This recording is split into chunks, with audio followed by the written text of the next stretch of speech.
My name is Mark Burrick, and if you are here, you are most likely interested in some way in getting better at beach volleyball or volleyball in general, whether you're a player or a coach. If you guys want to get a hold of my 36 favorite beach volleyball drills, all you have to go is go under the show notes before or after this, and you can download them. You just click in, fill in a form. I'll send you my 36 favorite drills, however, whenever you want to go and download them. They're my gift to you, and then that'll put you on our email list, and then we send you everything that we do, and you are actually set up to get 4 years of free lessons into your inbox if you ever wanted to do that. So if you want free beach volleyball advice for coaches and players, you're more than welcome to go in and click below. So our fall and winter camps for 2023, 2022, and 2023 are now on sale. So if you want to join us in St. Petersburg Beach, Florida, for 7 days of training and playing and meeting other volleyball players with built-in friends, as well as hanging out with some pro players, more than welcome to join that. Go ahead to betteratbeach.com/camps. Now, on to today's show.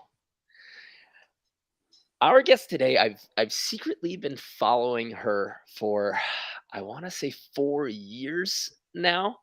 Uh, she is she's a volleyball influencer. She has an amazing YouTube channel. She is growing all of her social media. She's incredibly talented. She connects really well. And when I look at all of the comments and everything that she's doing, I see that she really connects with her audiences and teaches everybody volleyball. So I'm excited to learn from her about how to grow an audience, how to grow a business, and as well as chat some volleyball. So please, everybody, huge round of applause. Please welcome Coach Koko. Hello, hello, hello. How you doing? I'm doing good. I'm giving the applause for you. That was a beautiful intro. Great. Thank you. I Thank feel you. really welcome. Thank Yeah. you. There are thousands of others ready in the wings, applauding and cheering. They just can't, we turn their audio off. Woo! That's okay. I'm excited about a podcast because this is actually my second podcast and I like to talk. So it's really fun to talk to somebody who's so passionate about volleyball because you have to understand some people don't get it, Some people don't get it. They don't get it. But when you find your people, it's really good to talk about it. Me and Brandon, who is one of the partners in the company, he whenever we go out to like a big volleyball tournament, we see how many people are there, and then at our camps as well. Like we start our training at 8:30. Some people are out there at 7 getting private lessons, and we wake Mm. up, bags under our eyes, desperately trying to reach for a coffee, and we look at each other. We go, "People love volleyball." They do. They do, and then you have to remember that when people are training for, like, the first time, that's their first time interacting with you, and you have to make that experience amazing. Like, if you were a kid going to Disney, those actors better be on point if that's you're there for the first time. So, I think about it like that. Mm, Every eye is the first time they're meeting you, and that's their first impression. So, it oh, has to be important. 100%. It's people don't realize, I think something that you and I might both realize is whatever sort of clout you've built up, whatever audience you've built up, like you've got 202,000 subscribers on YouTube, which is Yay! insane. I know. But when somebody just comes to your channel and sees one video for the first time, you can't act like somebody who's got 200,000 followers and that this new person is somehow beneath you or anything. Like your reputation to somebody meeting you for the first time doesn't mean anything to them. It's how you make that person feel and how you interact with them or show them. And I think your channel does a really good job of Thank you. welcoming new people and saying like, "Hey, this is me. This is who I am. Now we're going to teach you something." Right. I like to keep it I wanna be direct, but at the same time, remember that it costs $0 to be a good person. Mm, And I try to be kind every single step of the way because I was a beginner once. You were a beginner once. All of those elite players were beginners once. And we have to remember that when we were a little beginner stepping on the court the first time, we didn't want somebody to go, serve that ball, jump. We wanted somebody to say, "Let me show you something. Let me Right. show you what I know." Right. Is that is that why you started? You know, the reason we started, we saw a huge lack in beach volleyball coaching for adults. Like there was nowhere Right. to go to learn it. There were a lot of juniors coaches out there, but nowhere that you could search and find just high quality, easy, accessible information. So that's why we kind of started ours. But what was the impetus that made you start posting on YouTube at the very least? I think for me, there was a lot of different reasons, but one of the biggest reasons was I started playing volleyball really late, Mm, late by volleyball standards. So I wasn't one of those children who was passing a ball at 3 or in middle school, junior camps in 7th grade. I started playing in 10th grade. I'm okay. talking nothing, zero experience. And I remember feeling like there was this huge gap between me and the other players Mm, because they had been playing for so many years. And I was just this athletic girl who could bench like nobody's business and who could serve a volleyball over the net. I'm telling you, I hit the ball the first time and it hit the back wall. And I think the coach said, we can work with "Okay, that. okay, we're gonna work on it." So I think I started my channel to bridge that gap because I didn't want any players to feel the way that I did. I Mm, didn't feel like there was that accessible knowledge from somebody literally going on the school website and saying, "I want to play volleyball," to making the team. I like that. I like that. Yeah, you know, I it's weird that we always kind of create things that come out of a little bit of past pain. Right. You know, for me, it was like, man, where do I find a coach out in California? Like, I'm in California now.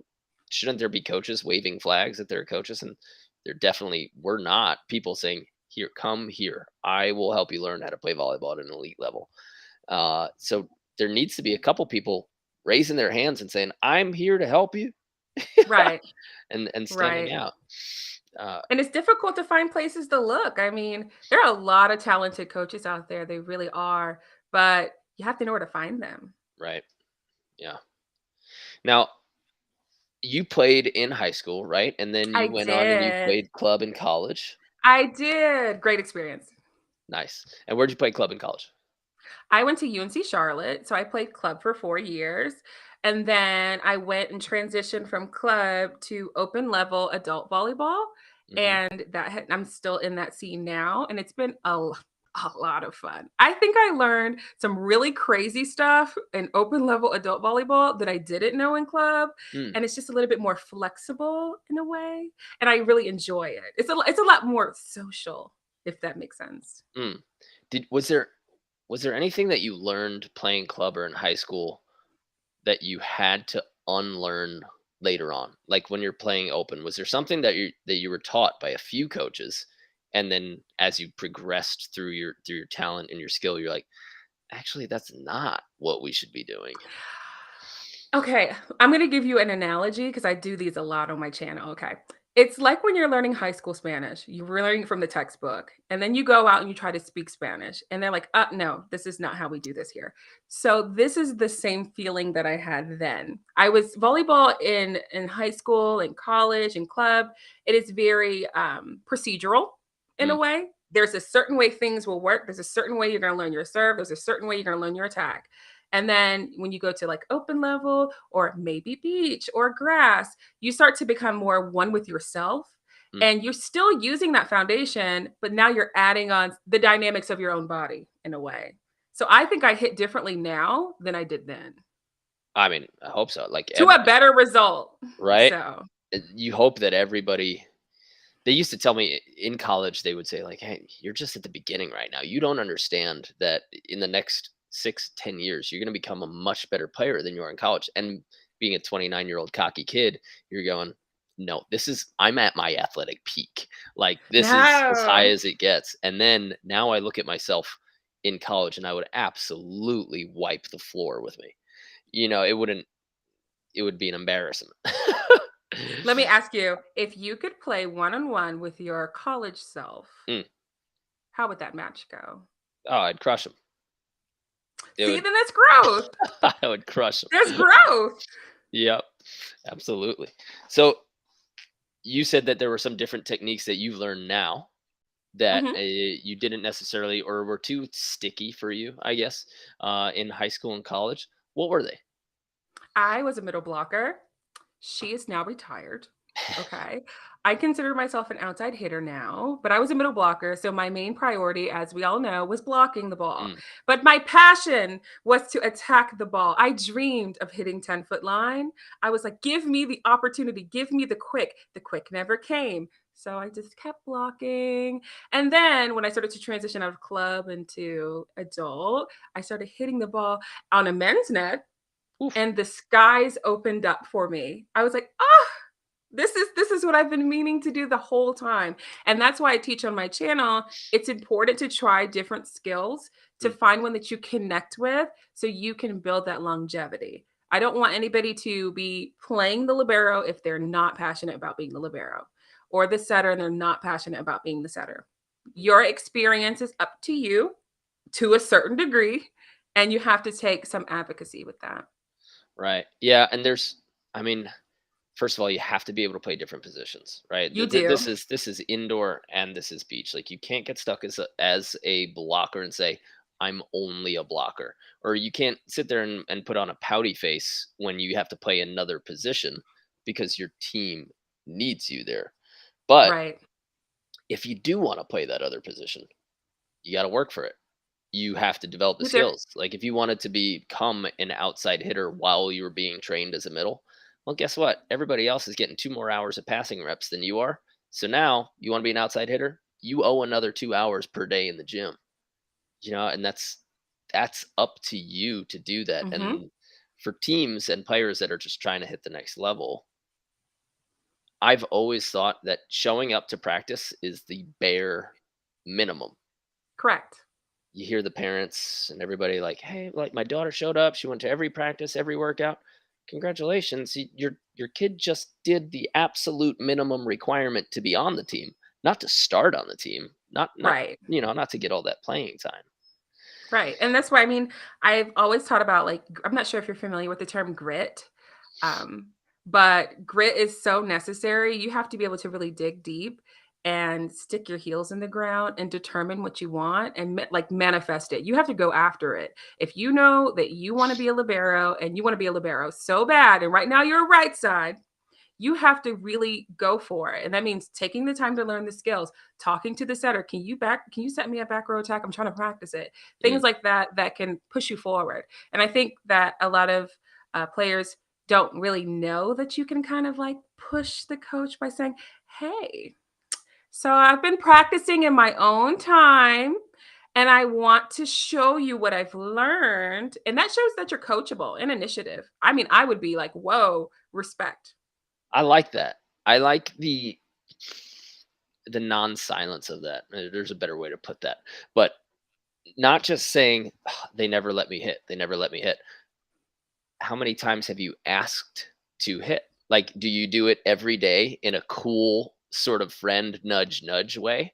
Or, do you walk back to the end of the middle line and be like, they're still not letting me hit outside? Well, you gotta A, earn it, and then B, also ask for it. Because if you're working in the dark, if you're in the gym for 2 hours or you're on the beach for 2 hours when nobody else is watching, which is what you should do, somebody has to then know about it, and then you have to open your own opportunities to be able to do it. Right. I mean, it looks to me like you're the person who opens a lot of her own opportunities. Who, You know, me? yeah. I mean, look, I try to like see something and then if I find it to be like something that I can see in the long term, I'll go Mhm. after it because I think that life is too short to be afraid. And life is too short to not go after things that you want. And if you don't try, how do you know you're going to fail? And I mean, my coach used to tell me fail is first attempt in learning. So you have to fail to get better. Oh, this is my TED talk. You have to get better. So, if that's what somebody needs to hear today, I mean, it's true. You have to really try. And that's why I tried on this channel. And this is why you tried with your company. You tried something and it's working. Right. Yeah, it's working, growing. What do you attribute other than trying? Maybe we'll dig into a little bit of the influencing and channel Yeah. building.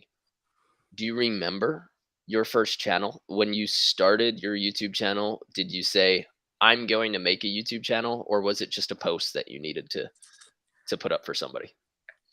Well, Coco Volley is my second channel. I had Oh. another channel. And I had been doing social media for quite some time, just like a little just hidden in Ah, like the shadows of like, I'm gonna do something. I don't know what yet, but I'm gonna do something. And when I first started on YouTube, I wanted to be like this health and wellness, like really holistic, kind of like we should self-care and things like that. And I still talk about those on my channel. But then I realized, okay, I'm playing volleyball, and a lot of people are coming to me asking me for tips. Maybe I can just record these tips and put them somewhere. And I was out to dinner with a friend one day and she said, you should put this on YouTube. And I said, huh, that's interesting. That's mm. real interesting. And then I took that and I sat on it for like 6 months. And then one day I posted it and I saw a little bit of a need. And then Mm. it started getting shared and it started getting shared. And I started having my community come in and going, oh my God, can you teach me how to overhand serve? And I was like, I'd be honored. So yeah, and it went from there. 6 months you sat on it. I I think sat on it. that's It was funny. that fear. It was that fear. I was afraid. Were you? What was it, fear, or were you just like, "I don't know if this is gonna have any value?" Like, did you see the value Right. potential? Because to me, no one could make it clear to me in the beginning. Somebody said, "Hey, Mark, just start a YouTube channel. This is how you're gonna start growing your brand." And this was, one of the one of the guys in Tony Robbins, like, six-person circle. Like, he knew his stuff, and he was a volleyball junkie, and he brought out a camera, and we still have those videos on our channel, and I was just frozen and robotic in front of the camera. I had no idea what to do it, and I said, "What is this even gonna turn into?" Like, so Right. many people are gonna see it? So I didn't realize what it could have been. Otherwise, I definitely would have started it way earlier. I'm happy where we're at Yeah. now, but it took a while. But it wasn't fear. For me, it was why. I didn't understand. Yeah. I'm gonna correct my previous statement. I also would say maybe not fear, but why? Because I mean, when you think about it, when I started my channel in 2017, YouTube was like somewhere you'd go to like change your tire. Like, how do I change a tire? Right. Or, how do I carve a pumpkin? Not how do I overhand serve a volleyball. So I didn't know if there was like really an audience for it yet. Hmm. But then I realized, oh, okay, people really like the sport. Okay. And then, people started wanting to play and then it just kind of, I don't know, manifested from there. But I just didn't think YouTube was the place for volleyball content in the beginning. Right. It's a little But weird, right? now it is. I mean, social media has gone crazy. I mean, crazy. So, Yeah. There's there's so much into the YouTube part of it is, all right, now I have to search what people are searching for. And then even when you right. think you have what they're searching for me, I I kind of thought that there was a lot of information out there on the basics of how to pass. So when I started my first two videos, I immediately titled them "Advanced Passing Techniques," like how to pass a short ball, or how to pass the high deep ball. There Those have no search terms. So nobody is like typing those into that. The only thing that we know, because we didn't even put volleyball in the title. So in terms of search, there was no way people would have found that. And it took hours of podcasting, of not hosting a podcast, listening to podcasts, to understand, like, oh, you got to figure out what people type in the search bar when they're actually Yeah. looking for this advice. Yeah. And then you got to double check it on YouTube, and the Yeah. keywords everywhere and all that. It's a lot of back end work. I don't know about you, but my coach told me you practice before the season and you play during the season. It's kind of like that, where you got to do all of this research and then you put the video out. But you've already spent like a week trying to research this one video. So it's a lot of back end work. Right. Do you love that stuff? Do you love the keyword I love research? I love editing. I love seeing Oh, you're keywords. an editor? Ugh, I love editing. Oh, I it's so hate great. it. That is, Have you I seen my don't do a transitions? second of editing. I have like rainbows and sparkles, and I'm like, "Hacha!" So I like editing, but with keyword research, I'm always interested to see what I see because sometimes I'm like, "How to do what?" I'm surprised by people what people want to know. Right. So that surprises me. So that's my thing with keywords. I think it's sometimes it can be a little tedious because it's you have to comb through so much. Hmm. So yeah. Yeah. It's always interesting. And then like the misspellings. You go Yeah, through you and you're like, oh, do I really have to make one video that spells volley with a single L? You know, yeah, uh-huh. it's like, Yeah, uh-huh. all right, I guess I got to get that fake keyword. Yeah, uh-huh. Yeah. I mean, if it works. If you Yep. strike gold, you better go for it. What's your number one video right now? Do you know what your like top I performing? do. What is it? I do. How to overhand serve for beginners. That Perfect. story I went back to of, "Can you teach us how to overhand?" It was that one. Oh yeah. And Yeah. what is your best serving advice? Go through it. Let's teach the audience. My best serving advice is going to be kind of non-traditional. I would say you have to really think the ball is going to go over. If Mm, you are stepping up to that line and you're like, I have never made a serve in my life, it's not going to happen, it's going to suck. It probably might suck. So you need to really think in your mind. Positive affirmations can take you far. If you start to tell yourself over and over again, I'm going to do it over, I'm going to get it over, maybe not this time, but I'm going to get it over, and you start to get that technique, you start to really change your habits when you start thinking positively. Naturally, you might start to get more into the rhythm. You might get your bow and arrow a little better. You might remember to step in. I like to get that mindset part of it because I think we forget about that a lot. do you use any visualization with them? Do you say like, okay, imagine yourself hitting this to the wall I or anything like that? do. I do. I recently had a client who was trying to make their high school volleyball team, and we were talking about the power of not necessarily visualization, but of them thinking about the game. I wanted her to really think about herself very in detail, stepping up to the line. What are you wearing when you're stepping up to the line? What does it sound like? What does it look like? So that way, when we're actually going through it, she has that recording and that routine, Mm. and it worked. So I I think that that was helpful because when you can see it, you can go after it. You can't drive without a map or a GPS. Some people can, but a lot of people can't. So Yeah, you have to, you have to really see it. I like that. That's good advice. I had one story from coaching club years ago. There was one girl that we had on our team. Her coach told her, her high school coach told her she would never jump spike surf. She would never jump surf. And I was like, what? Why? I said, like, I needed to know, like, why did he think that you could not ever jump surf? I goes, that's completely bogus. And so we had her working on it week after week. Every one of my players for indoor, one of the first things that we learn is how to jump serve, because I think that when you practice a jump serve, you're practicing a spike at the same time. So Yeah, I same think it advance. actually gets you like two skills. Hey, Mhm. you can practice attacking and you can practice serving, and of course the arm swing mechanics and strength by developing this. And even if you start at the, jumping from behind the 10-foot line to make sure you get it over, sure, start there. You'll eventually back up. But we put her in the game in a club tournament against her old high school coach. I subbed her in specifically to serve jump serves, and I'm she liking the way this is going. I hear a revenge story. Okay, go oh, ahead. it was so revenge story. She rattled off 3 aces and earned 5 points. Ah! Here's the funny part. Uh, as being a new coach, after all of that, I got called for an illegal substitution. She went in like out of rotation or something, or somebody had subbed in for somebody else who's the second sub, and Mhm. they had to take all those points. But she absolutely did not care. Our whole team was still like flexing off. So we lost the points, but we won the battle for sure. That was a moment for her. She probably remembers that moment as the first time something when you do something that somebody told you that you weren't going to do, because growth is revenge. When you show that you've made progress. Right? I'm proud of her. You go, Yeah. girl. Brittany That's Banker. good. I gotta Yay, check in with her. Brittany. That's awesome. That's an awesome story.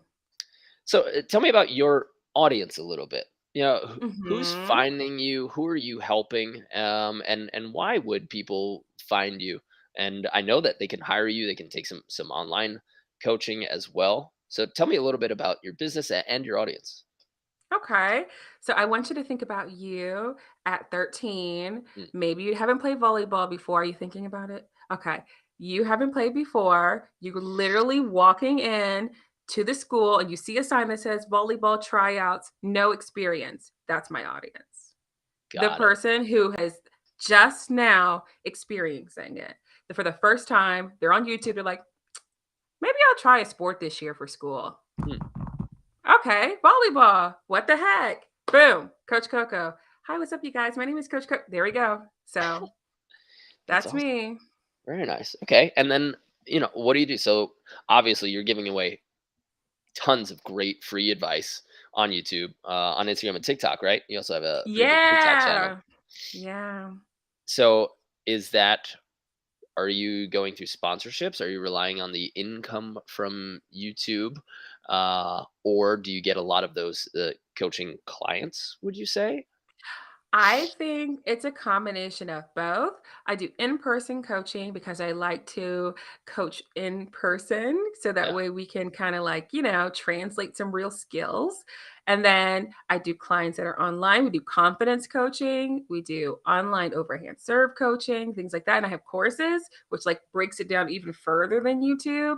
And then I do sponsorships selectively based upon if I think it's appropriate for my brand, because I would never bring anything to my channel that I do not support or believe in, because Mm, they are the utmost importance. So, right. That's nice. How do you go about getting a sponsorship for a YouTube channel? Is that outreach or do people I get a few emails every week, but they're all shady. They're like yeah, from like a gambling or a gaming site, and it's like yeah, I've gotten enough of them where I know to just delete them. Every now and then it's written okay, but we are still, for our podcast, for our channel, we're still looking to support other businesses, but no one's reached out and said, "Hey, we'd like to sponsor your podcast. Hey, we'd like to sponsor your right, channel." We have the audience for sure, but I'm also so focused on building my business that I'm not trying to reach out to other people. right. So if they I came, think I mean, I think for a lot of YouTubers, it's a different story. But for volleyball, because we find volleyball so important and we're so passionate about volleyball, and our audience is so passionate about volleyball, but sometimes businesses don't know what volleyball is right? and they don't understand the value of the volleyball audience, because we're some good people, Hmm. okay? And we deserve to be able to see different items and see different products that influencers are bringing to us, that they care about us, so they want to show us something. So a lot of it is outreach, because you have to show your value to the business and saying, "Hey, my name is Mark. This is what we have. I'll bring you here." Boom. you Mm, know so a lot of it is outreach in the beginning. And yeah, then once you start to build a repertoire, sometimes that connection will share with another connection, and then that's a another good point. connection. Yeah. So, yeah. Mm. What do you think are the best products that align with volleyball players? Like if you had, we'll say three, we're not going to make a giant list, but like three dream companies that you think would be perfect for Oh, your me? audience. Yeah. Well, not you, but perfect for your audience and you. Oof, oof, Tough oof. question. Okay. Yeah, that's a tough one, man. Okay, listen. I would love to work with Gatorade. Just Mm, just give me drinks and I will show the drink. Okay. Um, of course, like the bigger brands like Nike and things like that, those are like literal dreams, okay. okay? But I think for in volleyball in general, we need a lot of different things. Like for you, maybe sunscreen. I Mhm. would go after sunscreen. I would go after classes, things like that, that would be beach volleyball players find a necessity for. Like for me, the sunglasses probably wouldn't fly, but for you, it would, right? Hmm. But Hmm. then for both of us, volleyball shoes, you Yeah. know. So I think that we have to look at like first the level of play, then we have to look at the age. It's a lot of different realms that you have to look at. But think about things that you usually use on a daily basis and go after that. Oh, and then just reach out to those. How do you Like adjacent. for Mhm. people who are there's a lot of players on tour who, and I mean, I did this in my 20s. I would try to do that. I would try to reach out to yeah, like a protein supplement and say like, "Hey, I've got 5,000 followers. Like I'm on tour. People are going to watch me play. So, do you want to sponsor me?" And then I would spend hours and end up with like a free tub of protein. And I would be Sometimes like, it's like 1,000 emails and you get like 10 back.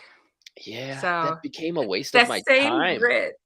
It's that You know? same grit. I know. It is. It's yeah, but it's that same grit. So, I but guess you maybe have my ask was too small, and instead of saying like this is what it costs for a season. I'd be like, right. "Well, do you have any product or something like that?" And then you really have to prove yourself to that company that they're actually getting clicks, and you say, "Look what I generated for you." You can't just Right.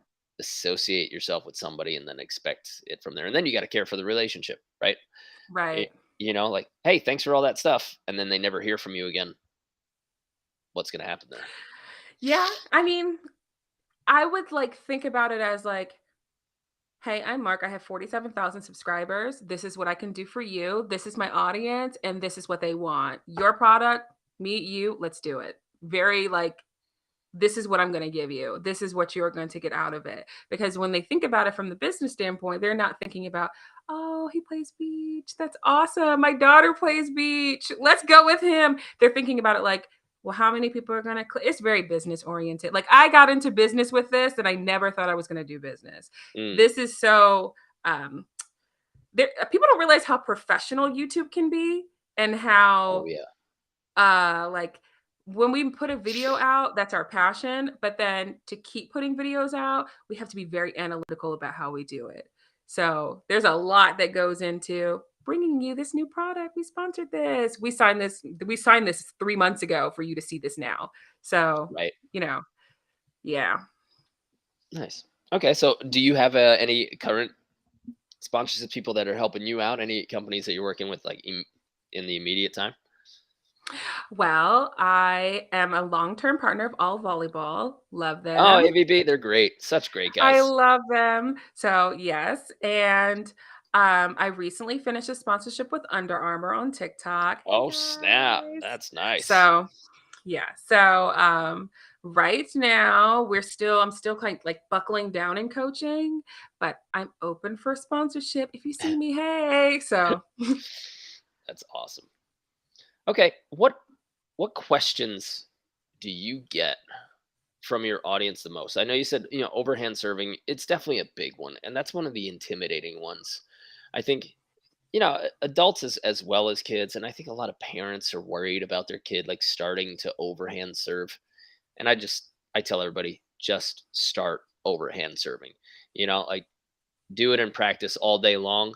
Learn the underhand serve just so that when it comes time to the match, if your team needs you to make one in, all right, you make in that underhand serve and it should be relatively easy compared to learning that. But don't lose the reps from right, attempting overhand spiking, because then it'll just drag that timeline out before you learn it. right.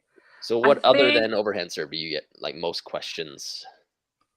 I get a lot of questions about okay, this one's a good one. I'm a boy. How can I play volleyball? I get that a Wow. lot. Still, I get huh? that a lot. Oh, I get that a lot.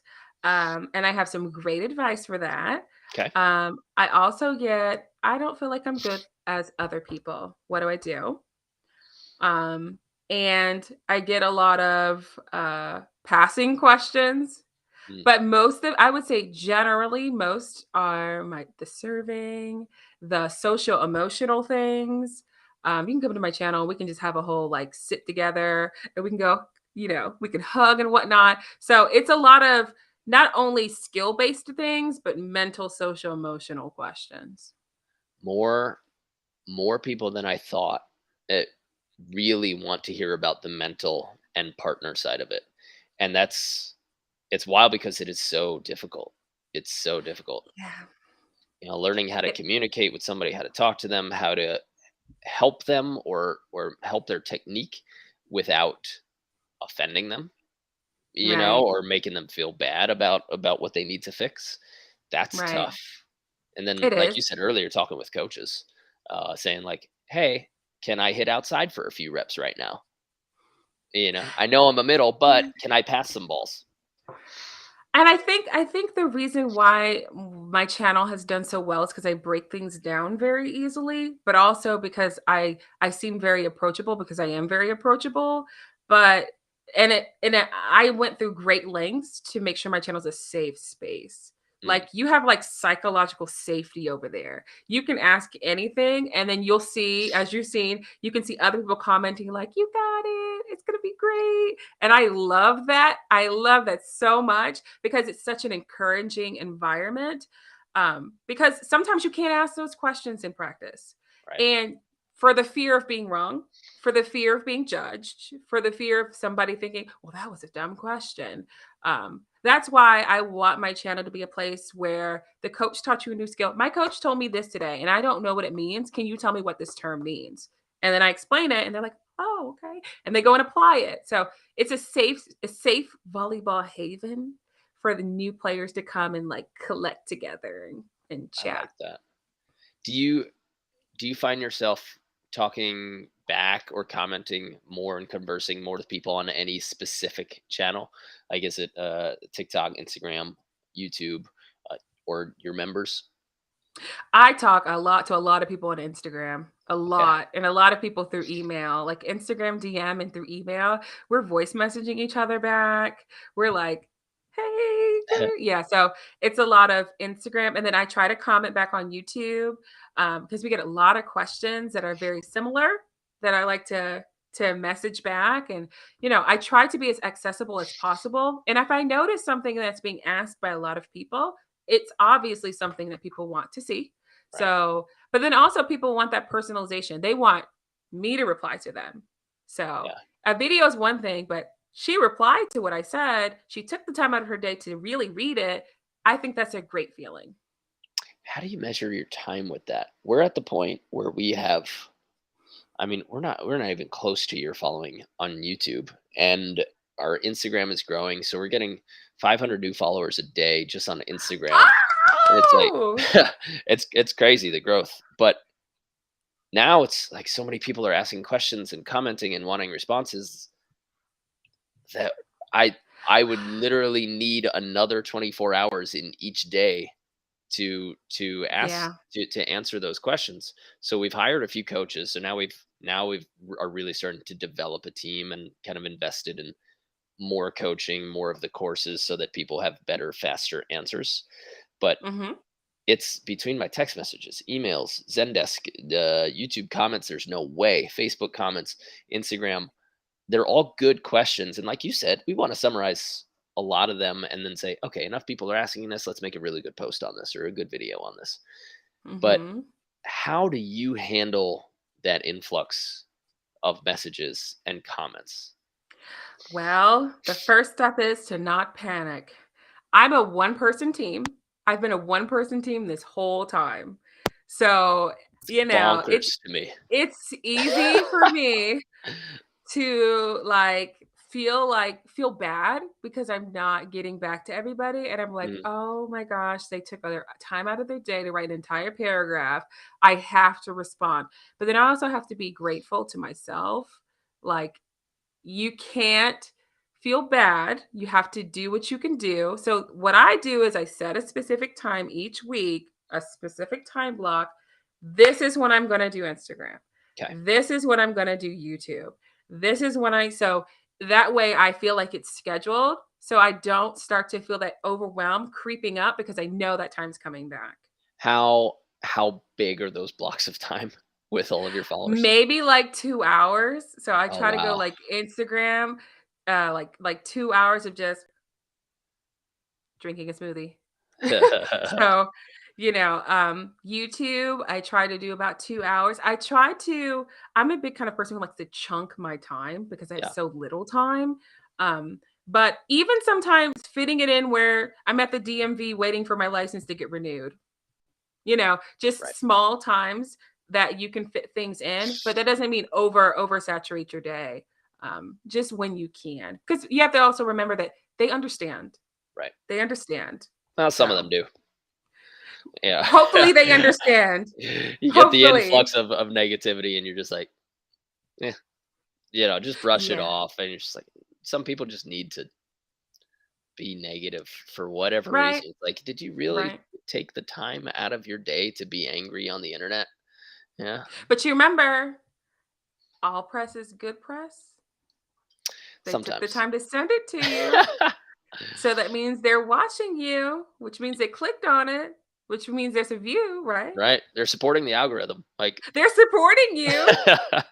So, okay. So you said one of your most common questions is, I'm a boy, where do I play volleyball? What's your response? yeah.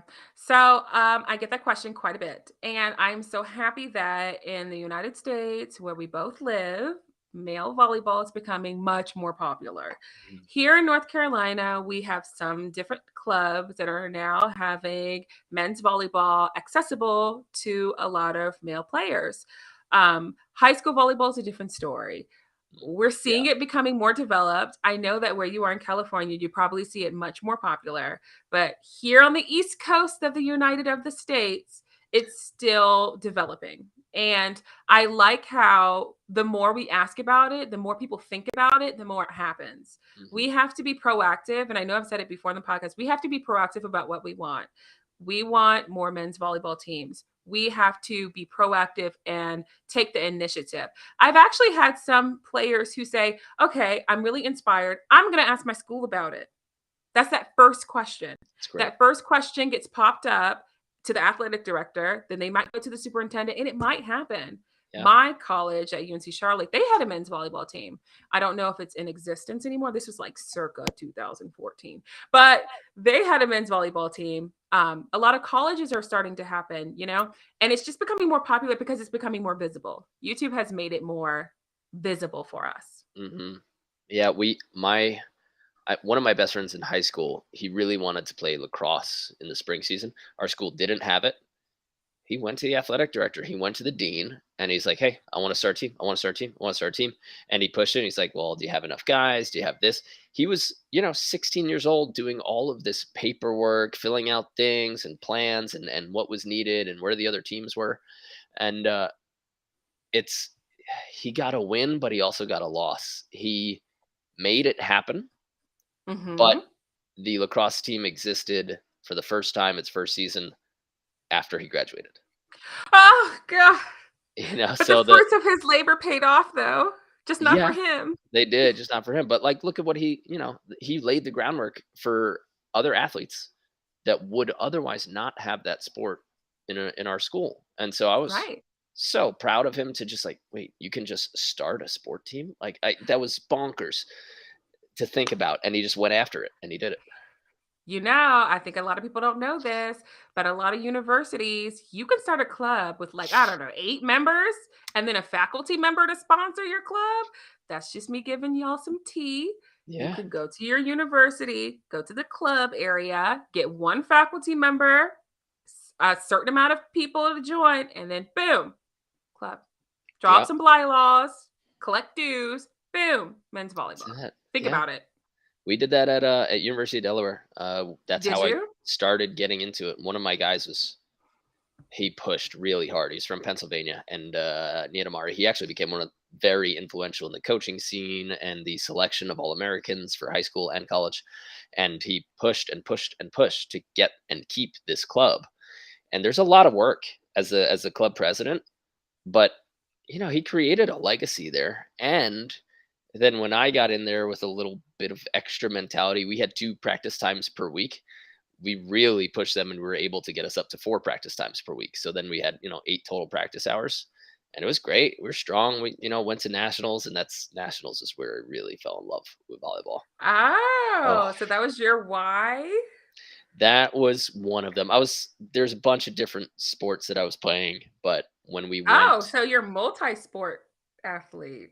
yeah, I think everybody should be. Yeah, everybody should What be up? trying different sports and like attempting them because you'll develop a different sense of movement, little bits, specializing into one thing and only learning one thing.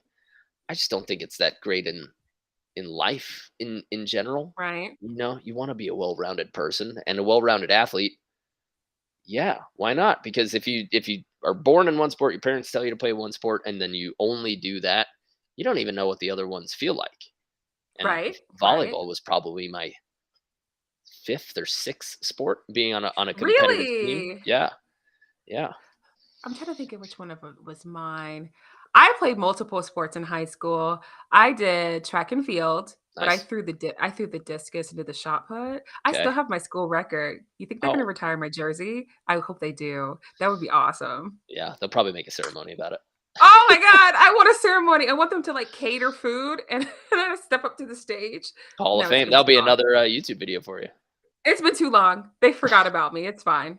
But yeah, I definitely agree. I definitely think that you won't know what you like until you try multiple Right. things. And one will just stick out to you. But volleyball's the best. I'm just putting that out there for anybody listening. It is.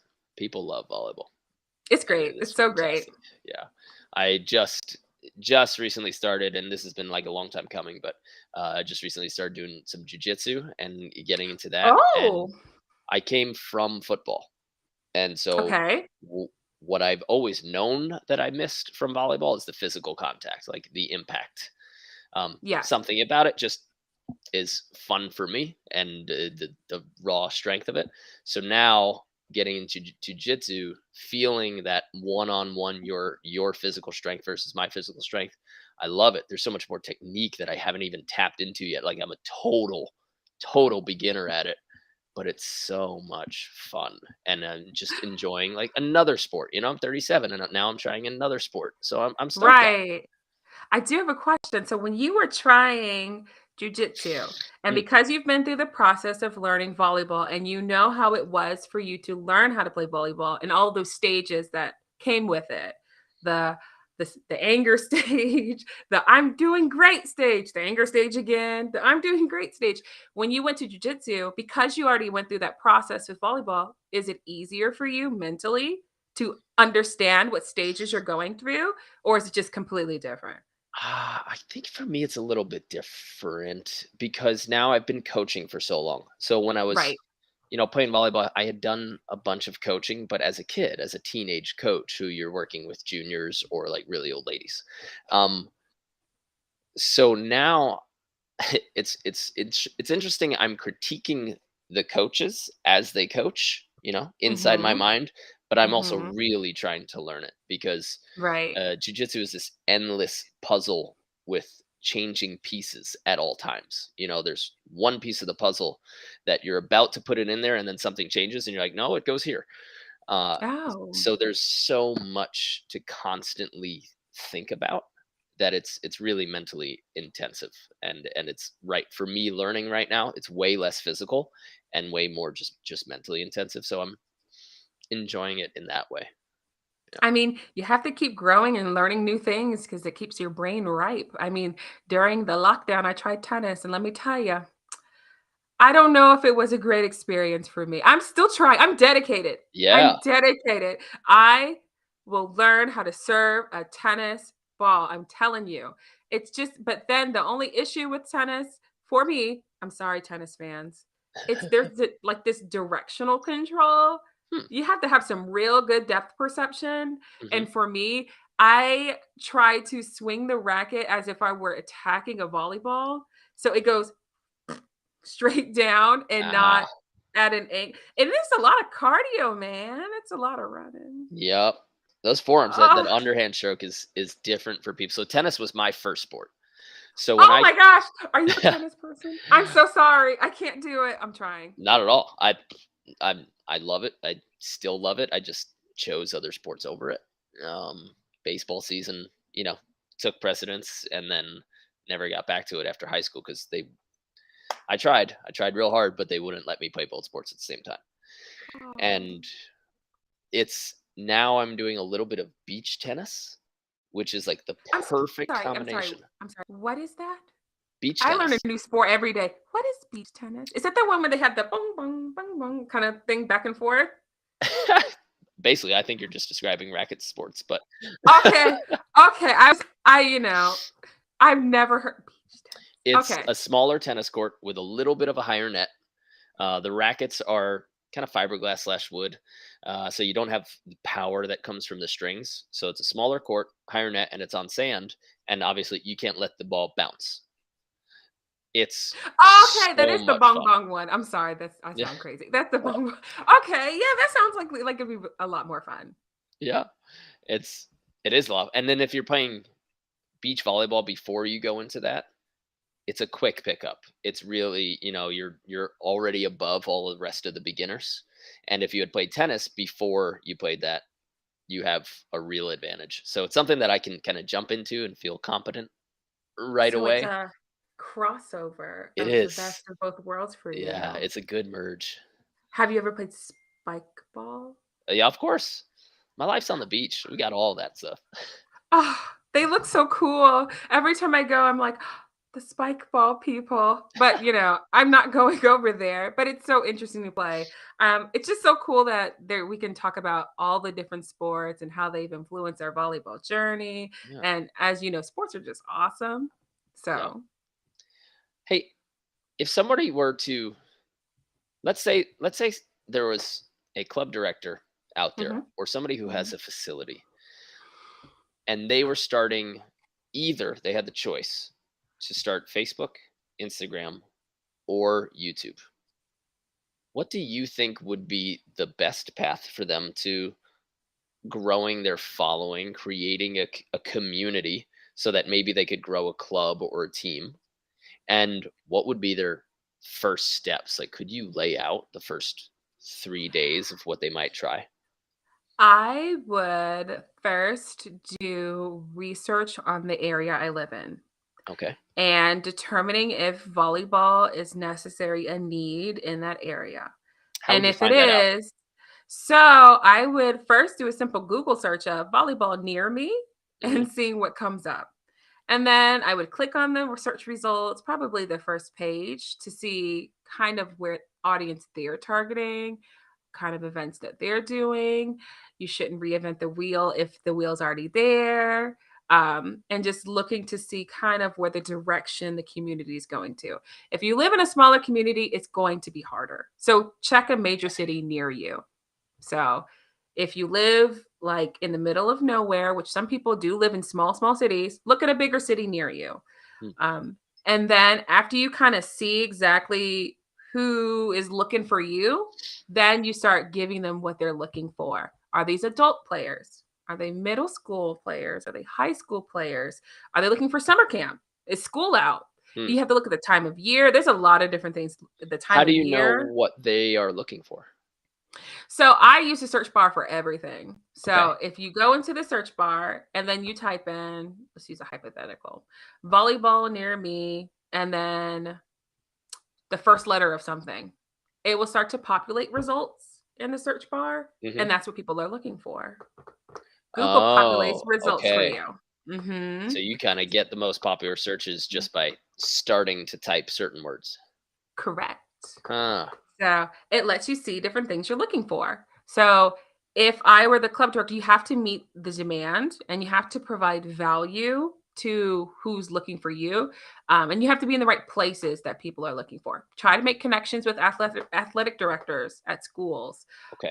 Try to make connections with church representatives. Oh, this Try is to good stuff. Keep going. I mean, they have children's churches. I mean, try to make connections with, I don't know, YMCAs if they don't have a volleyball program. There's a need for volleyball. You have to put yourself in the space volleyball is in.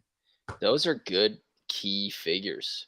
Yeah, Mm. church organizations, YMCA, athletic departments, maybe even like local basketball courts. Like, hey, do you have Yeah. do you have the volleyball Yeah. inserts? Does anybody Mhm. use it? Yeah. Mhm.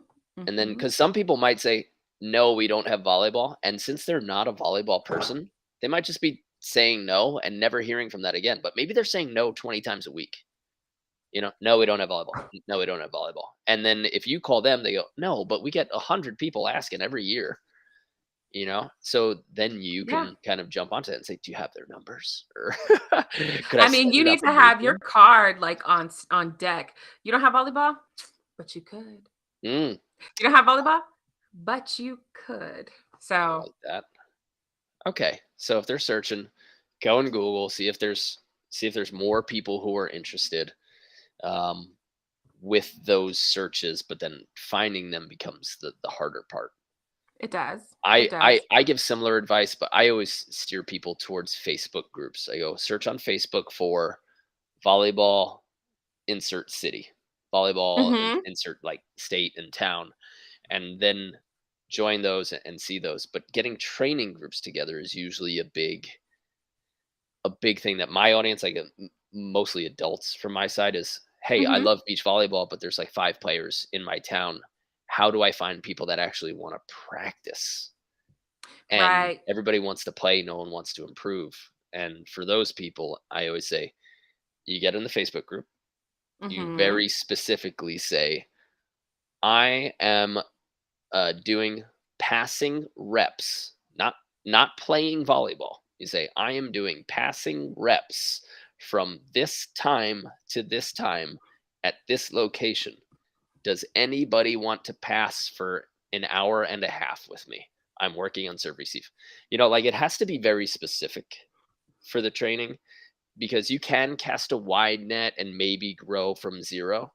But if there's already Mhm. a partial community there, but you're just looking for something specific, most of like I said, my audience is everybody plays and they hate that. They're like, I want to get better. I don't just want to play, I want to get So better. So for us, it's always find the people who want to train, put them into a private WhatsApp group, and then say, do you know anybody else who wants to just pass for 90 minutes? Because that's a right. very specific type of person. Most It people will is. say, no, I want to play, or they'll get there and they'll say, yeah, I want to pass. And then 15 minutes in, they'll try to turn it into a game. And it's like, this isn't your person. You need to knock them out and reinsert somebody else. What about offering those type of services before some type of tournament? I mean, like, I know in my area, we have tournaments all the time. Mm, Like, I'm talking every weekend, super fun, and people tend to play more right before it. that's a brilliant idea. Connecting with a I local mean, tournament director and saying, hey, yeah. could I do a free clinic or training session? Or volleyball open gym here. Hey guys, I know you guys came for open gym, but my name's Mark, and today, I mean that is clickbait. Don't do clickbait in real life. I'm just kidding. But we tend to Oh, play on our bring them teams in for most. open gym and say, no, actually, Yeah, we're running don't suicides. don't do real clickbait in real life. I don't think it's gonna work out well. They have their car, they're gonna leave.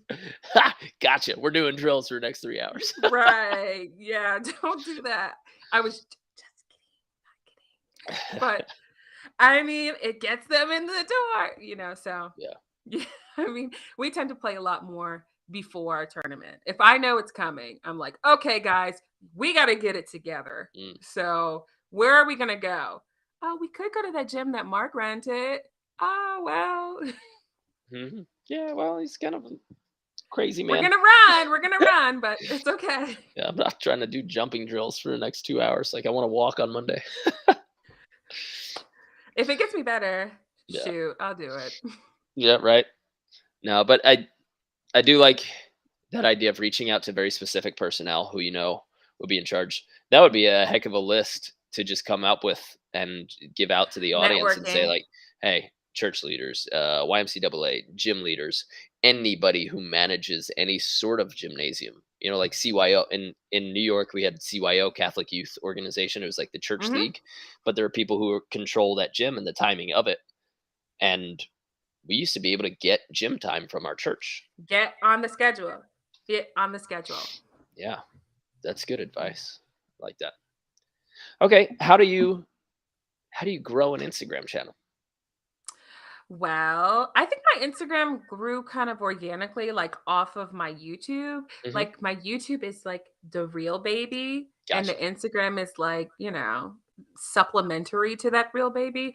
I think it depends on who really utilizes Instagram. So for me, Facebook is not a bit large audience for me because my audience is on the younger side. So they don't really use Facebook very much. Gotcha. They're much more on the TikTok and YouTube. So I Uh-huh. focus primarily on those. But then I do have those who utilize Instagram, and everybody's family here. So I make sure to make accessible content dependent on the platform. And sometimes the content will look different dependent on the platform.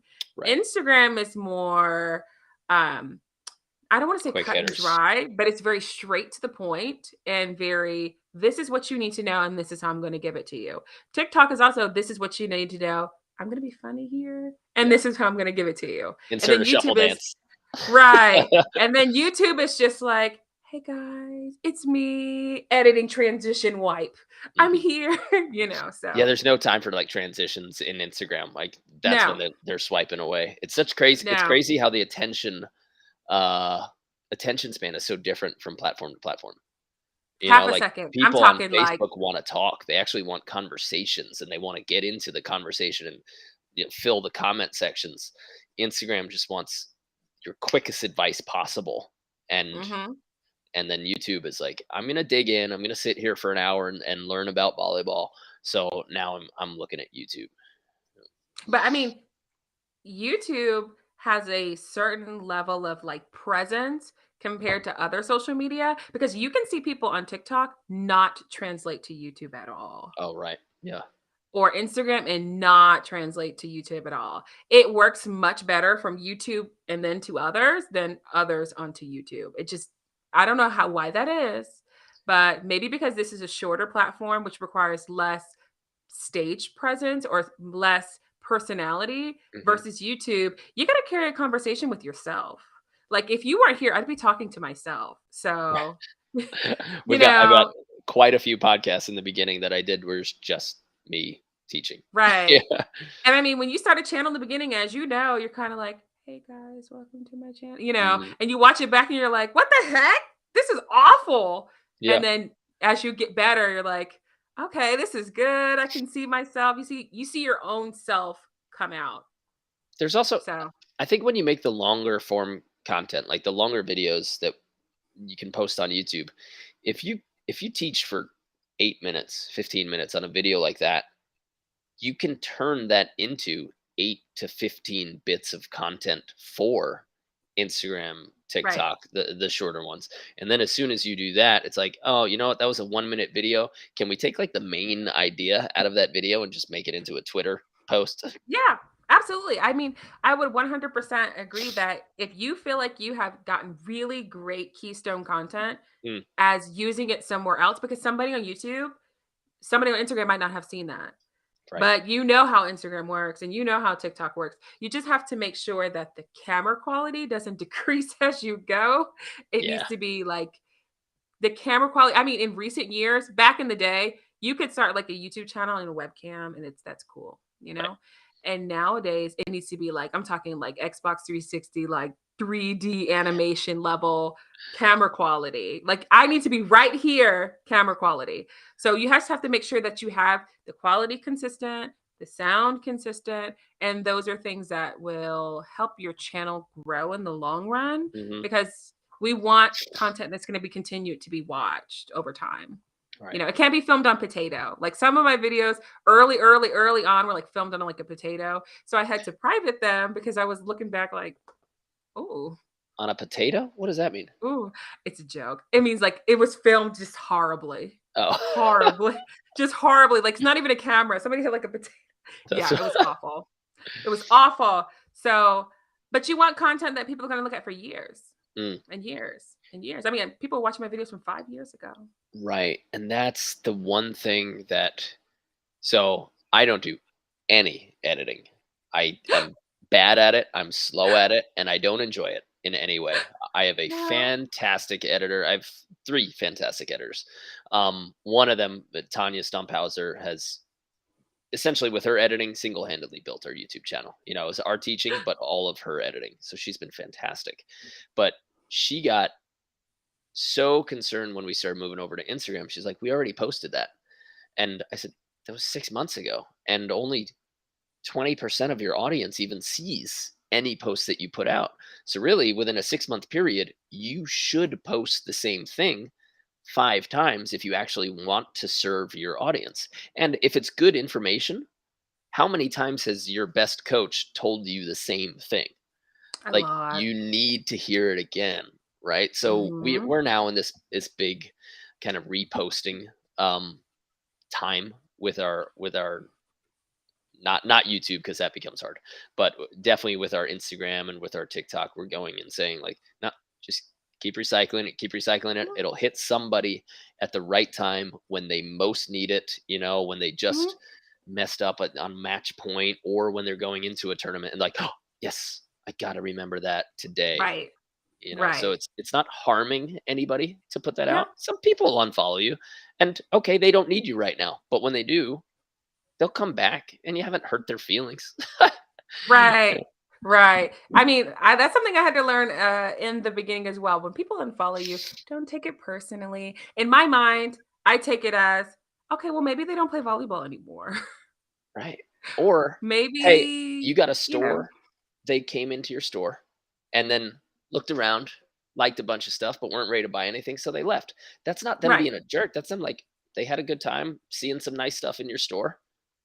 They'll right. probably come back later. But I mean, like, sometimes when people have, like, a very small YouTube channel Yeah. and where it's easier to notice the unfollowers, they're Ah, like, "Oh, like, I had 100 subscribers and now I have 98." Like, you that can hurt. I mean, that can hurt. But then as you grow, you start to realize that you're valuable, your content is valuable, and you have to be confident in yourself because, this mass of people like what you do, and it's okay if some person doesn't, because not everybody's gonna like what you do, right. but a lot of people do. Yeah. And if you're going out there with a good heart and you're doing good things, you're you can be happy with your place in the world. You know, Right. so long as you're following your heart, you're doing something that you love and you're doing it in a genuine way. And that's we can always, for the amount of work that we've put in, with admittedly quite little return, but a lot of growth in terms of audience. We're like, man, we're doing a good thing. And then people will stop Yeah. us at tournaments. They'll come, they'll say hi, ask for pictures, and it's like, this is cool. You know, this is why we did it. Does it make So you feel good? it does. It really does. You found your place in the sport, you know, and you're able to give something. Because I started playing pro indoor and then moved to the beach, and for me, it was it was never enough to just have that contract and play in front of a bunch of people. Like, hey, watch me, and that Yeah. will make your life better because you're entertained. I never thought entertainment for entertainment's sake was any good. I said, how do I give something to make my place in the world meaningful? And I want to be able to help people. So in my contracts, I've said this on a few other episodes, but in my contracts, I always said, "Can you include that I get to work with the juniors club or another team within the program?"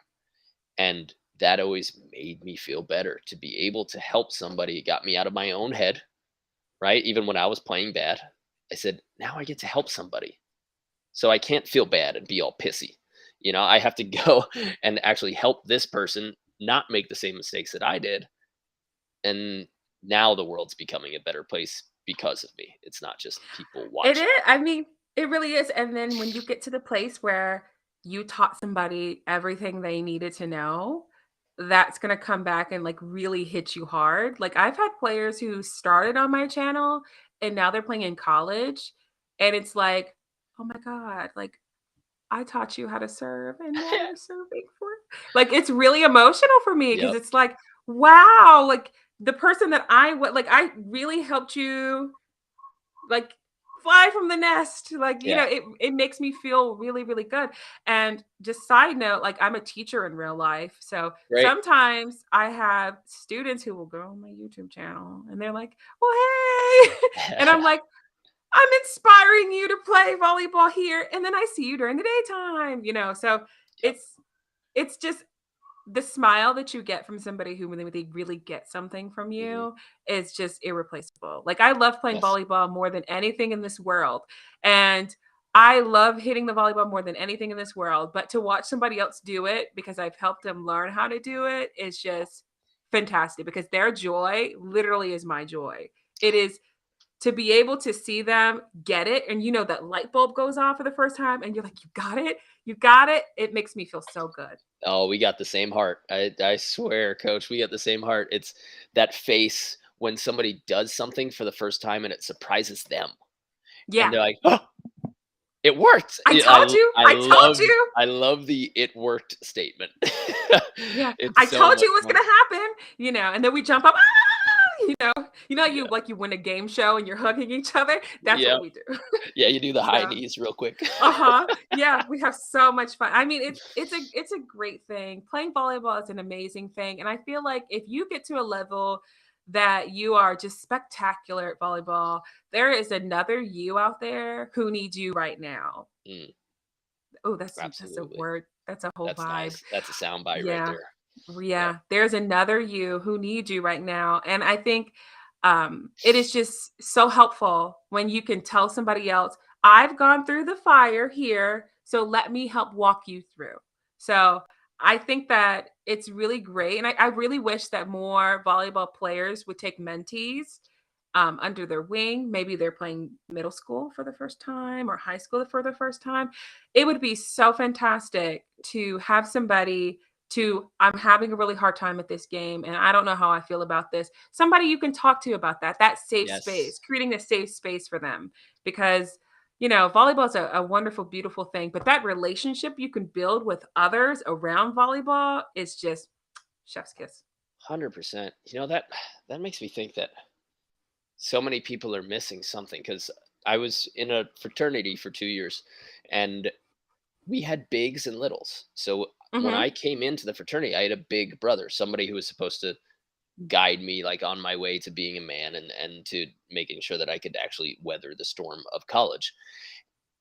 And there are some programs I've learned from like studio fitness programs that they say introduce your new members for that class to one of your veterans and say, hey, can you show them around, make sure they don't get lost, you know.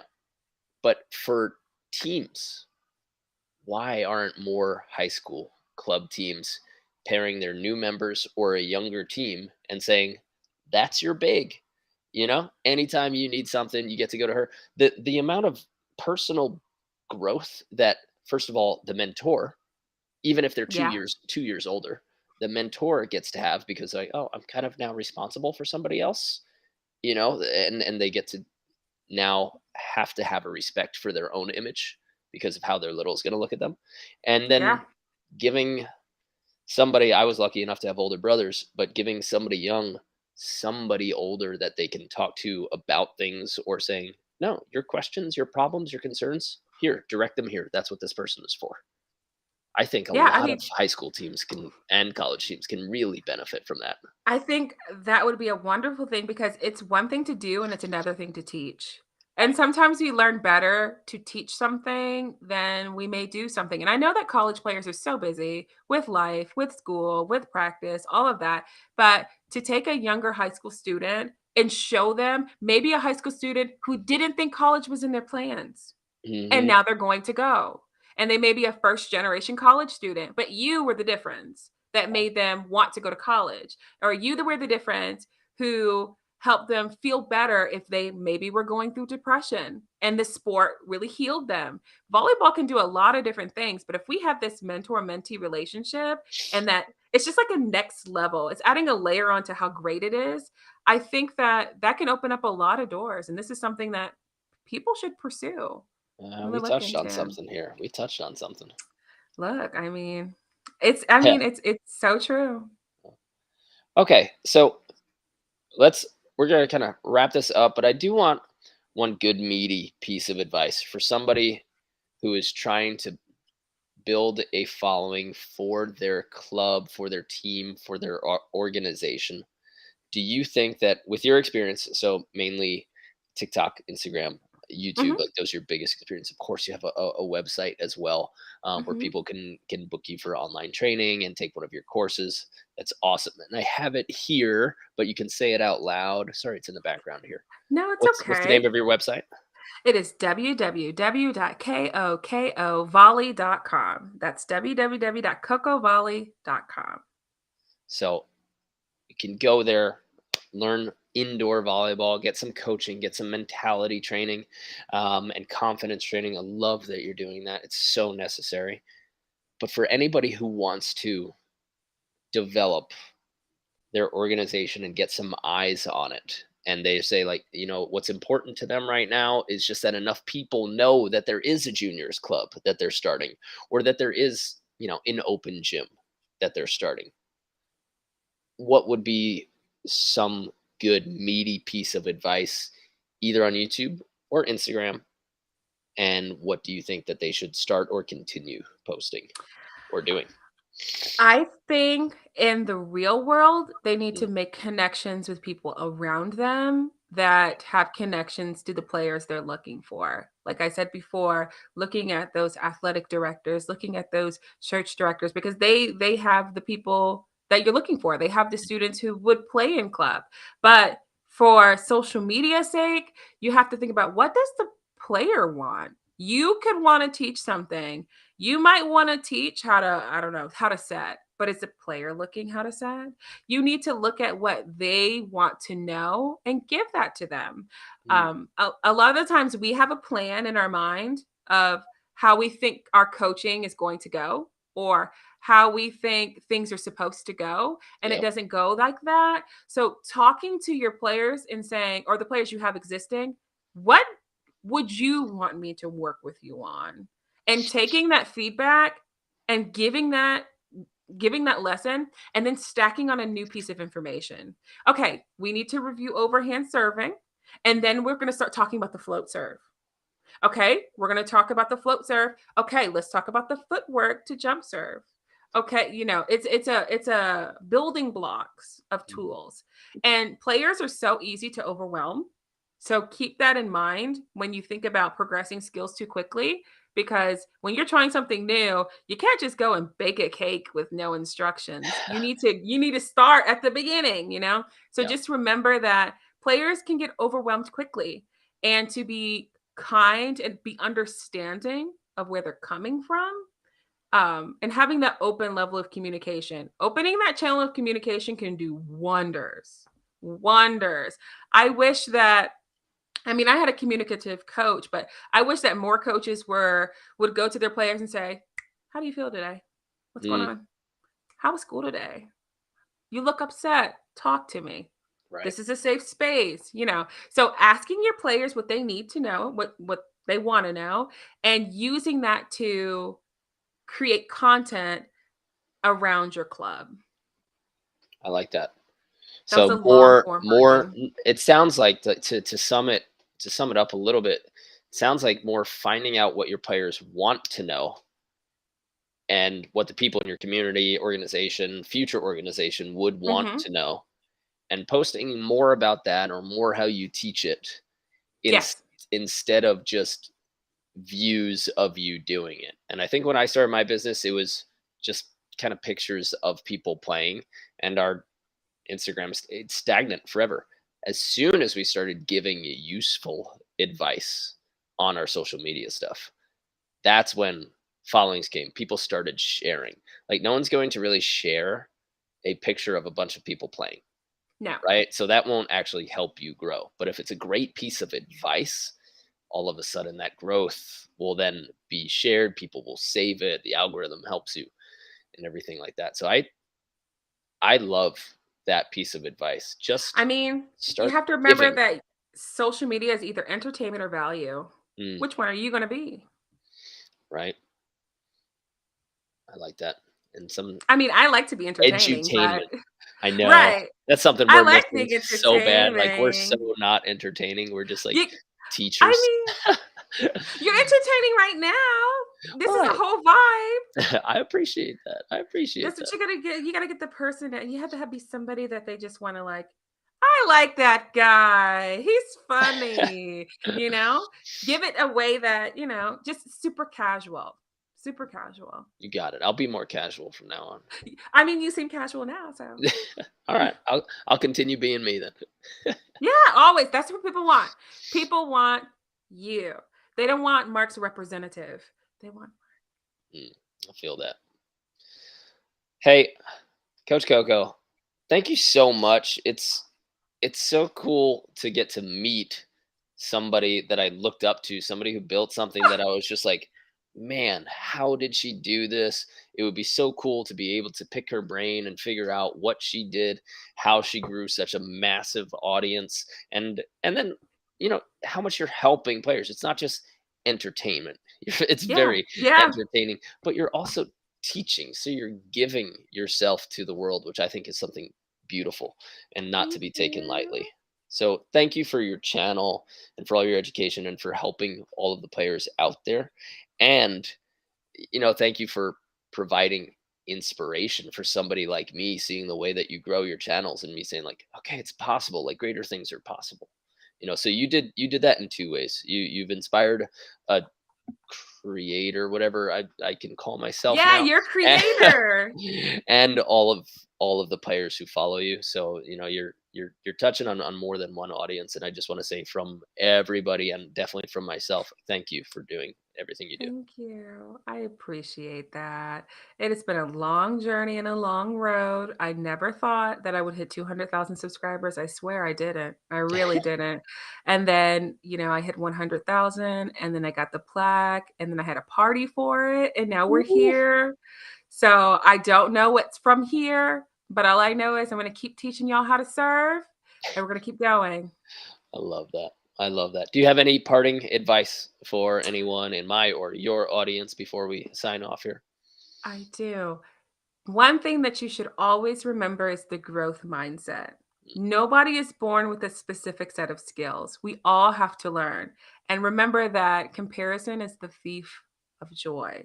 So don't compare yourself when you're trying out for your team or you're learning how to play beach volleyball for the first time. Don't look at other players and say, "Well, why can he do it and I can't?" Progress is not linear. You have to take your time because your journey is different than another person's journey. And with that growth mindset, you can do it. I love that. Thank you so much for coming on. I'm going to do all of our sign off stuff, but really appreciate you. Nice meeting you. And I hope we get to talk a lot in the future. Yeah, just send me an email. I'm one email away. Awesome. And for anybody who's trying to get in touch with Coach Coco, or follow any of her accounts, those are all linked in the show notes in the description. Go ahead, give it a click, give her a follow, give her a subscribe, and help our fantastic sport grow so that we can get it bigger and badder than it We need already it. We is. need it. Yep. Yep. All right, Coach. You have a great night. Thank you for coming on. Bye bye.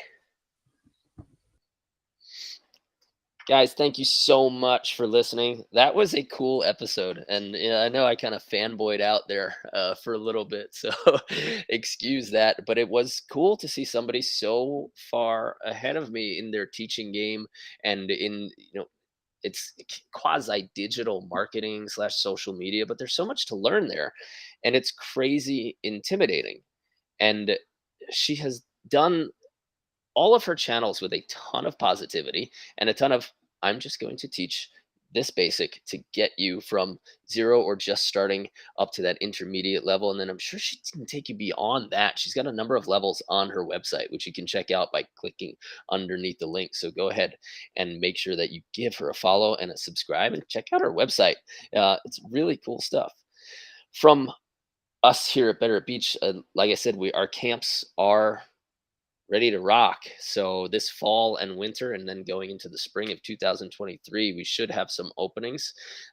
They are one of them is already sold out. That's sold out within 2 weeks, and the rest of them there are no more than 20 spots left in any of our weeks.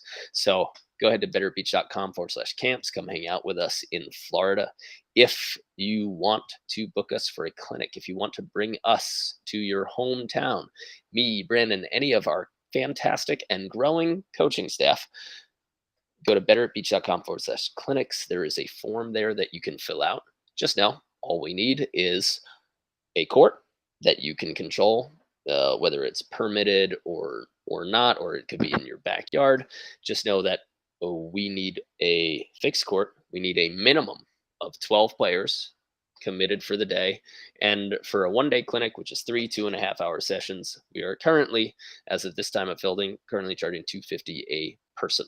So if you want to get us out there, get all that stuff fixed up, then fill out that form and let's rock and roll. It'll be cool to hang out with you for a weekend. Currently, our Ultimate Defender program, betteratbeach.com/ultimate defender, is rocking. Remember, we have recorded courses which will show you a tutorial, give you the drills that you should do for that, and then move you progressively through techniques and strategies. So we have the recorded courses, and we also have our online coaching program, the Complete Player program, which means that you'll get all of the courses and hands on coaching, which means that once you do the drills from that course, you get to converse with us, send our coaches messages, post your videos of the drills so that we can help you fix your technique, take you to the next level. If you have any ideas for who we should have on the podcast or things that you want us to talk about, ideas that you want us to cover, one good way to tell us about those is going to Volley Chat on Facebook. It is the Better at Beach Volleyball official public Facebook group. We have a ton of people in there asking rules and technique questions and getting quick answers. The conversations are in depth, and we have AVP, FIVB referees, players, and coaches. So you're getting great answers in there. And we keep a very close eye on that group. So if you want us to cover a certain topic in a video or on a podcast, go ahead and post in there. Also, if you want to check anything out, you can follow us on Instagram. You can follow me at Mark Burrick, MarkBurik, or our Instagram, our company Instagram channel, Better at Beach Volleyball. Would love to hear from you. Coaches, always, always, always reach out. Whatever you're thinking, whatever trouble you're having, I love coaches. So come and ask me, message me if you're having a problem, if you have an idea, if you're stuck or wondering what you should do to design a practice, to figure out what drills you can do or how to teach X. We are starting coaching clinics this year. But before we start those coaching clinics, I'm just happy to help. So reach out anytime you want. All right. That is all from us. This is my third episode of the day, but for you, it comes out once a week. I I'll tell you what, I'm fired up after talking to three cool people today. So this was really good day for me, and I hope you got a lot of value out of this episode and all of our episodes. If you like it, go ahead and subscribe, share it with somebody who you know wants to hear about more volleyball stuff. For me and all the gang at Better at Beach, see you later. See you on the sand.